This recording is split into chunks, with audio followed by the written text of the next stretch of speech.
ആലപ്പുഴയിലെ ഇത്രയും കിടിലൻ ലേക്ക് വ്യൂ റിസോർട്ടുള്ള കാര്യം നിങ്ങൾക്ക് അറിയാവോ?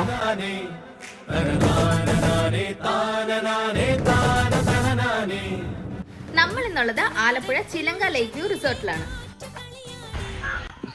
ബ്രേക്ക്ഫാസ്റ്റ് ഉൾപ്പെടെ കോംപ്ലിമെന്ററി ആയിട്ടാണ് ഇവരുടെ പാക്കേജസ് സ്റ്റാർട്ട് ചെയ്യുന്നത്. ഇവിടെ തന്നെ റെസ്റ്റോറന്റ് അവൈലബിൾ ആയതുകൊണ്ട് ഹോംലി ടേസ്റ്റുള്ള ഫുഡാണ് ഇവർ സെർവ് ചെയ്യുന്നത്. സ്റ്റേ മാത്രമല്ല, നിങ്ങളുടെ ആവശ്യത്തിനനുസരിച്ച് ഷിക്കാര ബോട്ട്സ് ആണെങ്കിലും ഹൗസ് ബോട്ട്സ് ആണെങ്കിലും ഇവർ അറേഞ്ച് ചെയ്ത് തരുന്നുണ്ട്. ഓണം പ്രമാണിച്ച് ഫുൾ സദ്യയോടുകൂടി 1 hour ബോട്ടിംഗ് ഇൻക്ലൂഡഡ് ആയിട്ട് 2 adultsനുള്ള പാക്കേജസ് ഇവരുടെ കയ്യിലുണ്ട്. Alappuzha Nehru trophy boat race കാണാൻ ഇതിലും നല്ലൊരു സ്പോട്ടിന് കിട്ടാനില്ല.